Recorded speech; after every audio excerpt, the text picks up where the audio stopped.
Hi guys, tech news 44కి స్వాగతం. Samsung company foldables ని బడ్జెట్ లో తీసుకురానుందని తెలుస్తుంది. Industry expert Ross Young report ప్రకారం 2025లో Samsung Z flip fan edition launch చేస్తుందని సమాచారం. ఈ ఫ్లిప్ లో ఎగ్జినోస్ 2400 ప్రాసెసర్ లేదా 2400E ప్రాసెసర్ ఉంటుందని తెలుస్తుంది. ఈ ఫ్లిప్ ద్వారా శాంసంగ్ బడ్జెట్ లో ఫ్లిప్ ని తీసుకొచ్చి యూజర్స్ కి ప్రీమియం ఎక్స్పీరియన్స్ ఇవ్వాలని అనుకుంటోంది. వాట్సాప్ ఒక కొత్త ఫీచర్ ని తీసుకొచ్చింది. వాయిస్ మెసేజెస్ ని టెక్స్ట్ రూపంలో ట్రాన్స్క్రిప్షన్ చేయొచ్చు.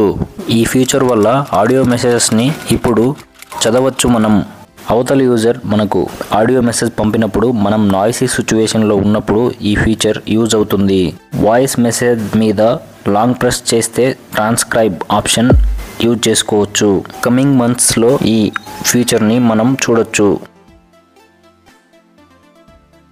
ఓపెన్ ఏఐ కంపెనీ తమ ఓన్ బ్రౌజర్ని డెవలప్ చేసుకునే పనిలో ఉన్నారట. ఆన్లైన్ సెర్చ్ మార్కెట్కి కాంపిటీషన్ రెడీ అవుతుందని తెలుస్తుంది. ప్రజెంట్ గూగుల్ క్రోమ్ డామినేటింగ్ పొజిషన్లో ఉంది. అలాగే రిపోర్ట్స్ ప్రకారం ఓపెన్ ఏఐ కంపెనీ వాళ్ళు శాంసంగ్ వాళ్ళతో పార్ట్నర్షిప్ అయి వాళ్ళ డివైసెస్లో ఏఐ టూల్స్ గురించి మాట్లాడుతున్నట్లు తెలుస్తుంది. జియోమీ నుంచి రాబోతున్న రెడ్మీ నోట్ 14 సిరీస్ ఇండియాలో నెక్స్ట్ మంత్ 9న లాంచ్ అవుతుంది. ఈ విషయాన్ని అఫీషియల్ గా కంపెనీ పోస్టర్ ద్వారా కన్ఫర్మ్ చేసింది. సూపర్ కెమెరా సూపర్ ఏఐ అని ట్యాగ్ లైన్ పోస్టర్ మీద ఉంది. దీన్ని బట్టి మొబైల్ మెయిన్ గా కెమెరా ఫోకసింగ్ అని కన్ఫర్మ్ అయింది. మెటా కంపెనీ ఫేస్బుక్ మెసెంజర్ లో చాలా ఇంప్రూవ్మెంట్స్ ని అనౌన్స్ చేసింది. ఎఫ్బి మెసేజ్ యాప్ ఫైనల్ గా HD video call, background noise suppression, unanswered calls కోసం రికార్డ్ మెసేజ్ ఆప్షన్ లాంటివి తీసుకొచ్చింది. మెసెంజర్ అడిషనల్ గా AI background on video calls కోసం తీసుకొచ్చింది. Lastly hands free calling message via Apple Siri voice assistant తీసుకొచ్చింది iOS వాళ్ళకి. Coming months లో ఈ ఫీచర్ ని మనం ఎఫ్బి మెసెంజర్ లో చూడొచ్చు. సరిపోయింది. ఇంతకు ముందు గూగుల్ రిపోర్ట్స్ ప్రకారం వేరే ప్రాజెక్ట్స్ వల్ల పిక్సెల్ ట్యాబ్లెట్ 3ని తీసుకురావట్లేదని తెలిపింది. బట్ కొత్త రిపోర్ట్స్ ప్రకారం పిక్సెల్ ట్యాబ్లెట్ 3 కాకుండా పిక్సెల్ ట్యాబ్లెట్ 2 రావట్లేదని తెలిపింది. నెక్స్ట్ ఇయర్ 2025లో పిక్సెల్ ట్యాబ్లెట్ 2 కాకుండా పిక్సెల్ ట్యాబ్లెట్ 3ని తీసుకొస్తున్నట్లు తెలుస్తుంది. Oppo company find X8 series గ్లోబల్గా మరియు ఇండియాలో లాంచ్ చేసిన విషయం తెలిసిందే. Oppo brand Android 15 based colour OS గ్లోబల్గా రోల్అవుట్ షెడ్యూల్ని రివీల్ చేసింది. గ్లోబల్ ఓఎస్ ఈ ఇయర్ నవంబర్ నుంచి Q2 2025 వరకు డిఫరెంట్ మొబైల్స్కి రోల్అవుట్ చేస్తారు. ఈ ఓఎస్ రోల్అవుట్లో Oppo's AI features, Google circle to search, Gemini live highlight, అక్టోబర్లో చైనాలో లాంచ్ అయిన ఫ్లాగ్షిప్ మొబైల్ అయిన వివో X200 సిరీస్ ఇండియాలో సూన్ లాంచ్ కాబోతుంది. ఈ విషయాన్ని అఫీషియల్ గా పోస్టర్ ద్వారా కన్ఫర్మ్ చేసింది Vivo company.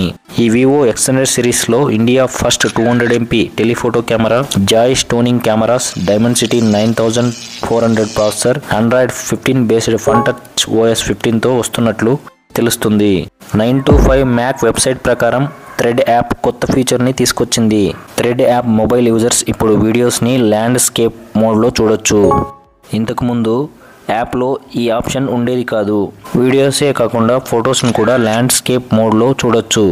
Insta CEO Adam మెస్సోరీ thread యాప్లో మీరు ఫాలో అవుతున్న అకౌంట్స్ కంటెంట్ ప్రయారిటైజ్ చేయడానికి అల్గారిథం చేంజ్ చేశారని కన్ఫర్మ్ చేశారు. టిప్స్టర్ సెట్సునా డిజిటల్ ప్రకారం శాంసంగ్ S25 అల్ట్రా మొబైల్ ధర ఎక్కువగా ఉంటుందని తెలిపాడు. దీనికి కారణం higher material cost, especially Snapdragon 8 elite chip వల్ల అని తెలుస్తుంది. ప్రీవియస్గా వచ్చిన శాంసంగ్ S24 అల్ట్రా మొబైల్ 1,29,999గా తీసుకొచ్చారు. దీన్ని బట్టి చూస్తే శాంసంగ్ S25 అల్ట్రా మొబైల్ 1,50,000కు దగ్గరగా ఉంటుందని తెలుస్తుంది. రూమర్స్ ప్రకారం S25 సిరీస్లో 50MP ultra wide, 50MP 3x టెలిఫోటోస్ ఉంటాయట.